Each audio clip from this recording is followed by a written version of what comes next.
अस्सलाम वालेकुम। उम्मीद करती हूँ कि आप सब लोग ठीक ठाक खैर खैरियत से होंगे। अल्लाह ताला आपको बहुत सारी खुशियाँ दे, कामयाबियाँ दे, तरक्कियाँ दे, आमीन सुम्मा आमीन। आज मैं आपके लिए न्यू कलेक्शन लेके आई हूँ। इसमें न्यू डिज़ाइनिंग्स है। अगर आपको मेरी वीडियोस पसंद आ रही हैं तो प्लीज़ मेरे चैनल को सब्सक्राइब करें, लाइक करें और शेयर करें, और कमेंट्स में मुझे ज़रूर बताएं कि कौन सी वीडियोस आपको पसंद आ रही हैं। और अगर आपने सिलाई सीखनी है तो मेरी पिछली क्लासेस लाजमी देखें, जिसमें मैंने पूरे फुल तरीके से अच्छी कटिंग सिखाई है। आप लोगों के लिए मैं जो डिज़ाइनिंग वगैरह लेके आती हूँ, मैं हमेशा बताती रहती हूँ कि ये लेटेस्ट डिज़ाइंस हैं, न्यू डिज़ाइंस हैं। अगर आपको कोई भी कपड़े के बारे में मालूमात करनी हो या पूछना हो ये किस ब्रांड का है, तो मैं वो भी आपको गाइड कर सकती हूँ। प्राइस पूछनी हो कि कितने तक ये सूट आ जाएगा, वो भी मैं आपको गाइड कर सकती हूँ।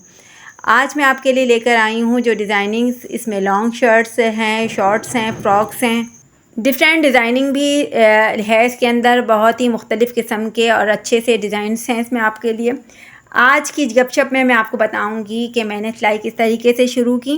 सिलाई का शौक़ मुझे बचपन से बहुत ज़्यादा था। मेरी अम्मी बहुत बड़ी दर्जन थी, लेकिन ये था कि वो अपना केयर नहीं करती थी, ख्याल नहीं रखती थी, तो वो काफ़ी बीमार हो गई और बहुत वीकनेस हो गई, जिसकी वजह से मेरी अम्मी की डेथ हो गई।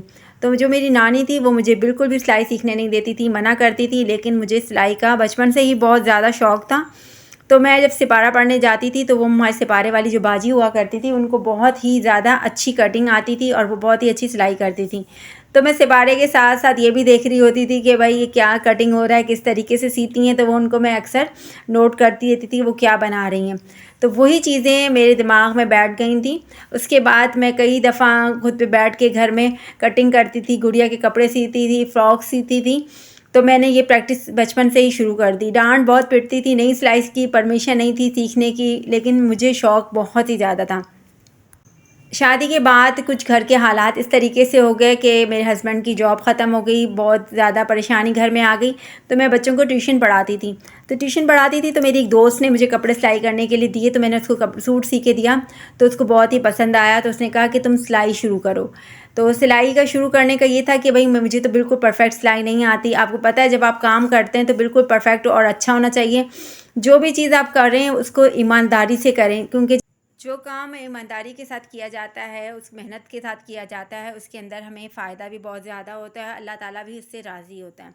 अच्छा, इस तरीके से जब मैंने सिलाई का करना शुरू किया, फिर उसके बाद जब मुझे सबने कहा कि यार और अच्छा होना चाहिए, लोग कपड़े सिलवाते थे, तो मैंने सिलाई को यानी सीखा अपने साथ से। और फिर माशाल्लाह से उन्होंने मुझे 1 महीने के अंदर मैंने उनसे अच्छी खासी कटिंग सीखी।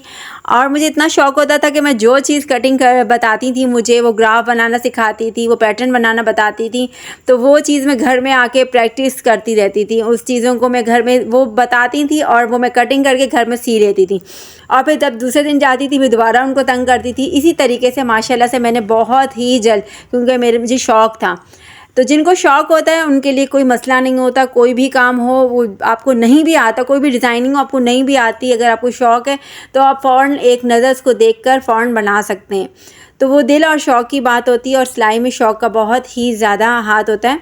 तो इस तरीके से मैंने उनसे सिलाई सीखी। उसके बाद जब माशाल्लाह से मैंने लोगों के कपड़े सिलाई किए, तो जिन लोगों के गले पीछे जाते थे, अक्सर लोगों के गले जो होते हैं वो पीछे की तरफ चले जाते हैं, कटिंग सही नहीं होती, स्लीव सही नहीं लगती, तो ये सारे मसले होना बंद हो गए और माशाल्लाह से बहुत ही परफेक्ट फिटिंग के साथ मेरी सिलाई अच्छी हो गई। आज की स्टोरी सुनाने का मकसद ये था कि आप लोग भी जो भी सिलाई सीख रही हैं वो हिम्मत करती रहें और सीखती रहें। शुरू में ये होता था कि जब औरतें आती हैं तो हम लोग कपड़े सिलाई करते हैं तो इतनी ज़्यादा फिनिशिंग नहीं होती। फिनिशिंग करने से आती है, जब आप सिलाई करते रहते हैं तो आपके हाथ में फिनिशिंग आती रहती है। आप मुझे अपनी दुआओं में हमेशा याद रखें और मेरी बातें उम्मीद करती हूँ कि आपको पसंद आ रही होंगी। प्लीज़ मेरे चैनल को सपोर्ट करें ताकि मैं आपके लिए अच्छी वीडियोस बना के अपलोड करती रहूं और इसी तरीके से आपको डिज़ाइनिंग भी सिखाती रहूं। आगे चलकर इंशाल्लाह ताला मैं आपको डिज़ाइनिंग भी बताऊंगी, सिखाऊंगी भी। मुझे बड़ा शौक़ है कि मैं आपको डिज़ाइनिंग्स बता सकूं कि किस तरीके से डिज़ाइनिंग करते हैं। उन लोगों के लिए जो लोग कहीं जा नहीं सकते, किसी उस्ताद से सीख नहीं सकते, तो हम उनको सिखा सकते हैं घर में बैठे बैठे। और आप सब के लिए बहुत सारी दुआएं मेरे दिल से। अल्लाह ताला आप सबको बहुत सारी खुशियां दे, कामयाबियां दे और तरक्कियां दे। जो भी बहनें मेरी परेशान हैं, अल्लाह पाक सबकी परेशानियों को दूर करे। मिलते हैं आपसे अगली वीडियो में। मुझे अपनी दुआओं में याद रखिएगा। अल्लाह हाफ़िज़।